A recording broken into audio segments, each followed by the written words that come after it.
Hey guys, this is John here in Los Angeles with the Alpha Channel update for Thursday, November 7th, 2024. And starting off with conflicted number one. This is the deck. There's I think there's 8 of these now. I only have 4 or 5 of them. But this one is the 6 of clubs.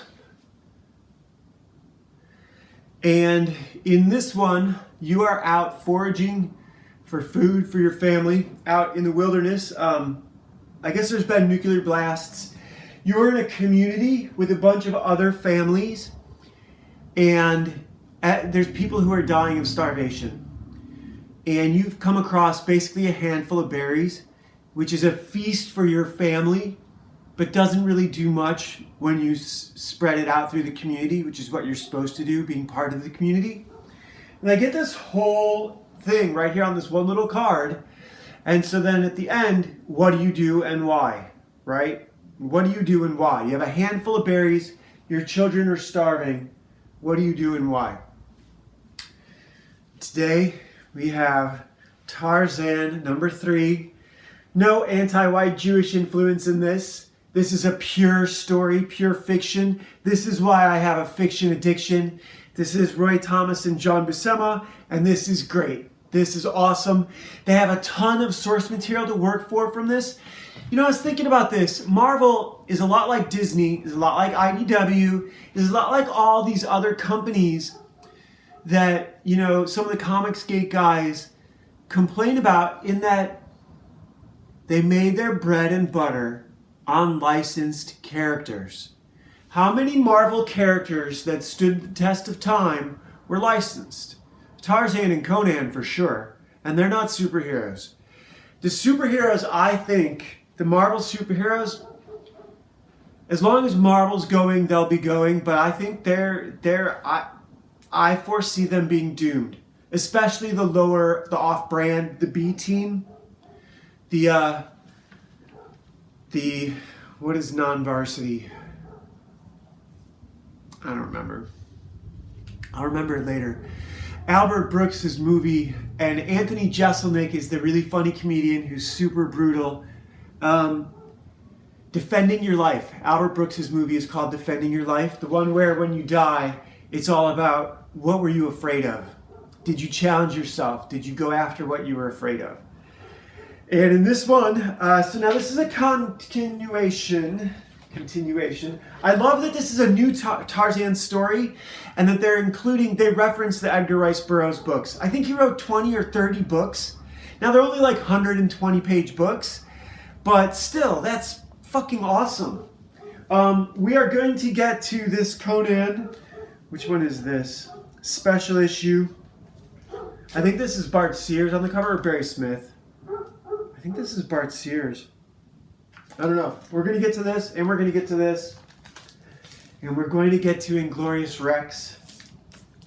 We're going to get to all these.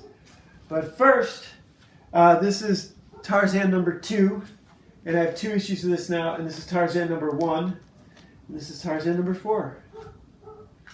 I love Tarzan. Best thing to come out of Africa, and I'll explain why. So in Tarzan number 1, we get we get story. And then when Tarzan number 2, we actually get the backstory from Jane. Jane tells Albert Wepner, who pretends to be Monsieur Foucault, so here's Tarzan and Jane, that he is, he's a hunter. Here's Lou Ferrigno. And that he is out exploring on safari, etc., etc. And I guess Tarzan rescued him. But he's actually a mercenary, a Belgian mercenary. I'd said he's English. He's a Belgian mercenary sent here by Ahmed Zek, who's like a local warlord, tribal chieftain. He's been hired to kill Tarzan, but he overhears, this is issue number 2, he overhears Tarzan talking about how he needs cash for his business in London, and he has to go back to the city of Opal, a forgotten city of Atlantis, and they have a treasure trove there. This is actually Jane telling the backstory right here. These big, heavy borders are flashbacks when you're reading a John Buscema book. Some people do a flat color palette. John Buscema does these heavy borders. And I love the ads. These are great ads right here. There's still some garbage ads, garbage letters pages. But this is the backstory that Jane tells Albert Wepner, a compressed version of Tarzan's history, how he fought Kerchak the ape. This is just great comics. And this is the big reason I took this out of the plastic. They have an African vocabulary. Now, I don't know if this is Edgar Rice Burroughs, if this is Swahili, or if this is some other African language. This might be like Edgar Rice Burroughs doing like Tolkien, where he makes up his own language. Tolkien made up Elven. He was a linguist, so, you know, that's what those guys do in their spare time. Anyhow, Tarzan and Jane, Albert Wepner heard this whole story from her. Now, this is back an issue. I'm doing a recap really quick. Ads. And Tarzan tells Jane that he has to go back to the city of Opal, and Albert Wepner overhears it. He's supposed to kill him, but instead he is going to follow Tarzan to this city of wealth and riches, Atlantean riches, and get some for himself. And so that's where we pick up issue number 3. Tarzan is about to leave his village and head back to the land of Opal, which is in one of the books, and they reference it in here. And here he is with Jane, and they're saying goodbye, and they're also saying goodbye to Monsieur Foucault, which is this guy's fake name. His real name is Albert Wepner. And so once he gets far enough away from the village, he's going to dismiss the guides and double back. And he does that when he runs into a member of Ahmed Zek's group who pretends not to know him. And then he dismisses the guides, and he tells this guy to go back and tell Ahmed Zek to stand by, that I'm going to procure a bunch of wealth. And then he proceeds to sneak back to Tarzan's village. This frame, this panel right here where he's framed by the leaves, is just fantastic. Think about, you know, a lot of the movies you saw in the jungle, like the A-Team when they go to the jungle, or Predator when they're in the jungle, they faked so much of that to make it look so dense and forested by shooting up against hills and by shooting up against plants when they're really not, was not that dense at all. Parts of it were, I'm certain, but it took a lot of work to do that. And it took a lot of work to get the cameras in there to the parts that were that dense. But here, they show you how in storyboarding, if you're smart, that's not really what you need. You know? Sorry, I know my fingers are in the way. And I'm casting a shadow on the panel. All you need is the close-up with where he's hiding under a shrub. We are Ninja Hedge from The Tick, remember? These panels, this vertical breakdown is beautiful. This is amazing. You can do this in comics. You can't really do this on television. You have to shoot through an obstacle to get this sort of layout. And look at how much he can pack into these pages by setting up the action vertically. Basically recording with your phone. This is portrait instead of landscape. And Tarzan is basically en route. That's what the last few pages have been, is Tarzan is leaving. He said goodbye to Jane, and he's heading out with his guides. Really damaging the comic here. So yeah, this is the bottom 2 panels is Tarzan leaving his village. Albert Wepner is watching. And then we get 2 pages of Tarzan on the trek, on the march, and Albert Wepner following. And here is the golden domed Atlantean city, the forgotten Atlantean city. And there are feral people living there that you do have to be careful of. And that's why, that's not the only reason Tarzan is bringing a group of villagers. To the villagers, the gold and jewels are worthless. You can't eat them, and they're heavy. So why would you even want them around? They're worthless. You can't do anything with them. They have no practical value. Whereas once you've invented money, here we get those same ads from the last issue. Great ads. This is what comics should be. This is what comics should be. Spalding's got it right. Spalding's got the right idea. The stuff you got on the back of the cereal box, they had the right idea. This here, where you get pictures and African dialogue, they've got the right idea. Although I wish this was Afrikaans the Belgian, the white Rhodesian language, which is probably why he's Belgian. Makes a lot of sense why he's in Africa. They are sub-Saharan Africa. And here they get down into the basement of the castle, and Tarzan knows the door to the vault, the treasure vault, and he lifts the massive beam by himself because he's Tarzan. He's basically Conan, just maybe 20 pounds lighter. Conan's probably got more than 20 pounds on me, maybe 40 pounds. If Tarzan's 190, Conan's 230, that's about right. Or Tarzan's 180, 185, and Conan's 220, 225.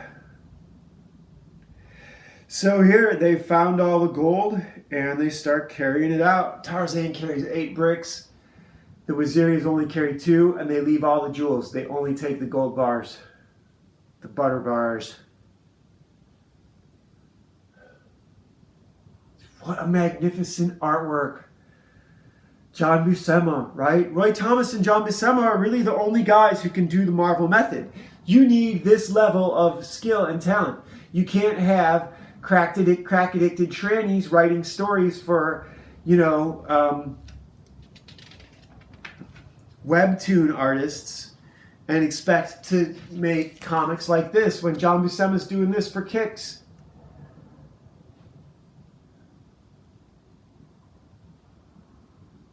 The old comics, you used to get pinups like this. We're going to get into Savage Sword, even though it's black and white. When I get a little faster at coloring and figure out how to stretch my time. Another good advertising page. Kudos to Marvel for this one. Conan right in front. Again, not an original character. All these other characters are original, but Conan right in front. Except Thor. Thor's not original. Thor is also stolen, right? And I think some of these are timely comics characters. Maybe not Captain America. I think he's Stan Lee and Jack Kirby. I don't think any of Stan Lee and Jack Kirby's work holds a candle to Thomas and Buscema's work. But that's because I'm a white racist. And I'm not into superheroes. Superheroes are too much like wish fulfillment. And Conan's hate for magic is very much like my respect for discipline and going to the gym every day for 20 years. Don't cheat. The only cheating you can do at the gym is loosening up your form a little bit, and that's called muscling it up to get the weight up. And that's how you put more plates on. That's how you get better. You do good form and then you do bad form with more weight until bad form becomes good form, and then you do it all over again. You put on more weight. And I need to buy some more weight here for the house. I need to eat better. So here they're taking out the treasure, and so this is, I have to explain what happens. There is, after they're carrying out the treasure, so after this poster page,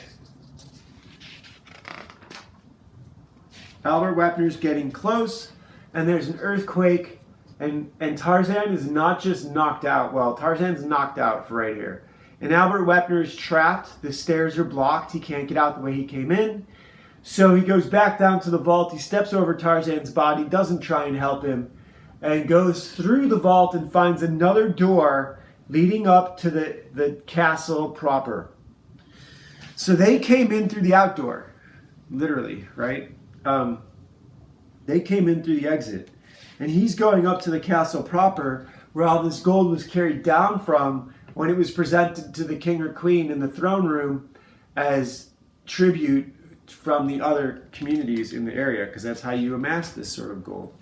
And so Albert Wepner goes up into the throne room and confronts Law of Opal, and these guys attack him, and they're going to sacrifice him. They've got him on an altar, basically Morlocks, monkey men, savages,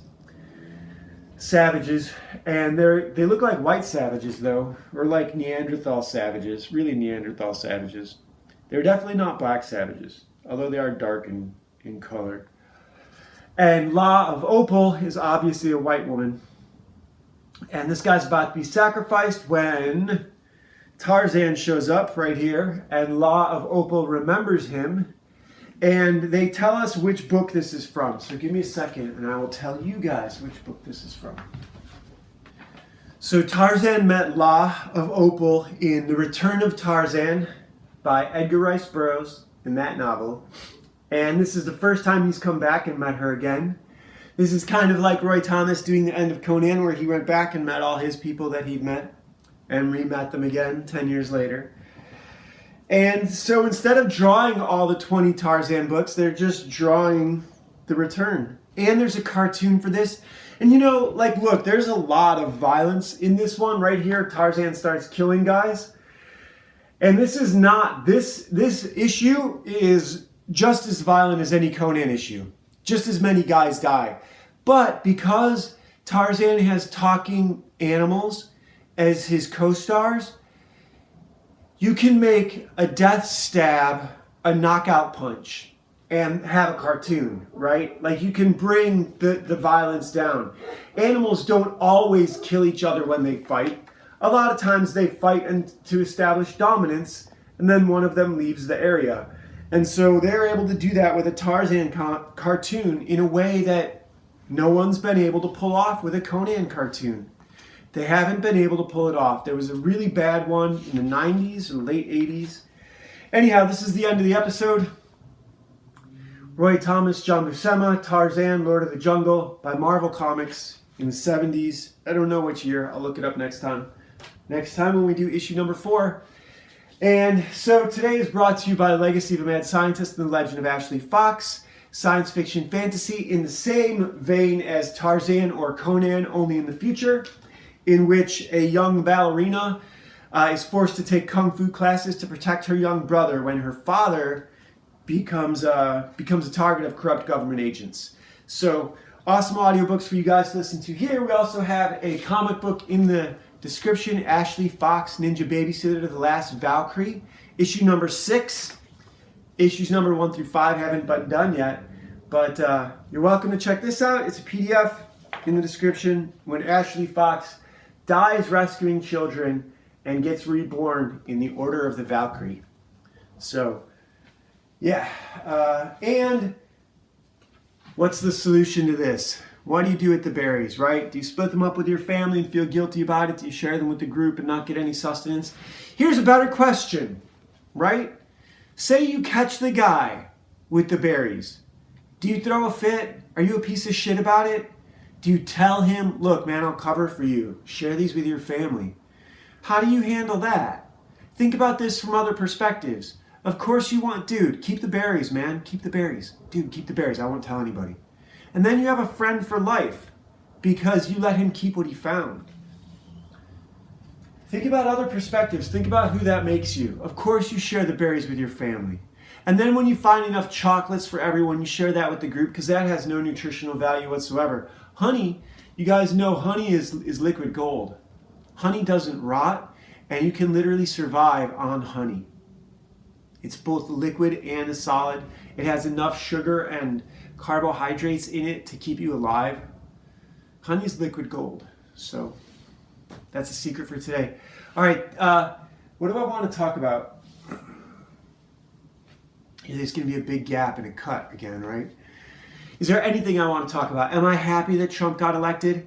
I kind of wanted to, I knew we were never going to get a civil war. I think everyone knew that. I think everyone knew that Trump was going to get elected once the Jews cozied up to him and he said he'd back them in their war with Iran. Everyone knows Ukraine is played out. That money sinkhole is done. They need to rebuild now, and so that's going to be where the real corruption takes place.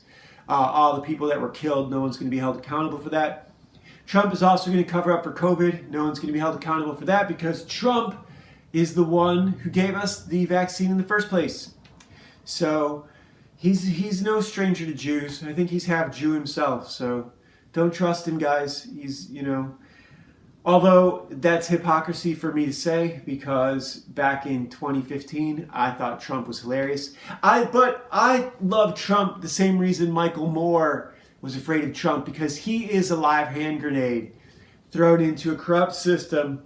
Look up the Kalergi plan. And I don't want to come out here and always hate on Jews because that's a repetitive story. I am way more excited about the stuff I'm working on. And when I say that I'm writing my best chapter, they're not always the best chapter. But a lot of times in an epic, your chapters escalate. So as you go, the highs get higher. You know what I mean? And in that regard, I'm definitely challenging myself. But I had a big high, and then we had a march out of the desert. So that was not the best chapter I've ever written. But this one, the second to the last one, is definitely the best chapter I've ever written. So it took some work. And now I'm stalled. I haven't written anything for 2 or 3 days, and I don't know what to write next. So I got to figure that out. Anyhow, all right, talk to you guys tomorrow. Bye.